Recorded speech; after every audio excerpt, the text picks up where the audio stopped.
ماہ محرم کا چاند نظر آ جائے. انسان جس طرح اپنے آپ کو ماہ مبارک رمضان کے لیے تیار کرتا ہے، ماہ شعبان اور رجب میں روزے رکھتا ہے تاکہ رمضان کی شب قدر کی راتوں کو درک کر سکے،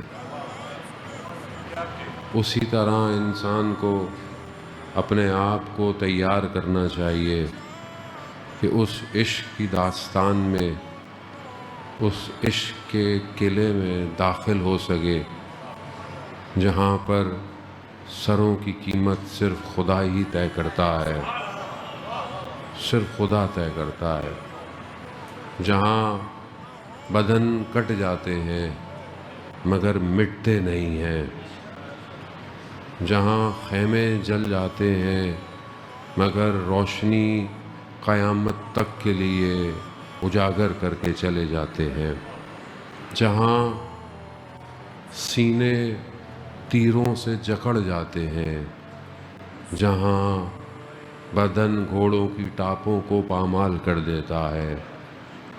اس تک جانا آسان نہیں ہے، تیاری چاہیے، آسان نہیں. اب انسان اپنے آپ کو تیار کرے. کربلا کی تیاری کی گئی، سید الشہداء نے کربلا کی تیاری بہت عرصے پہلے سے شروع کی.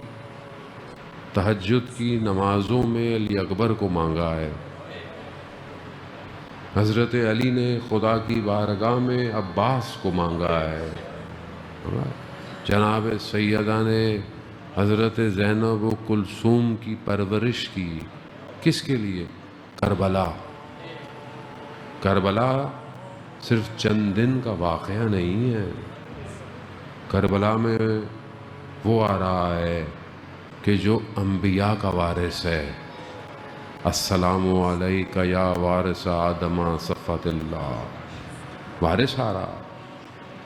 1,24,000 انبیاء نے محنت کی ہے، وہ وراثت کربلا پہنچ رہی ہے. وہ بھی آسان نہیں ہے.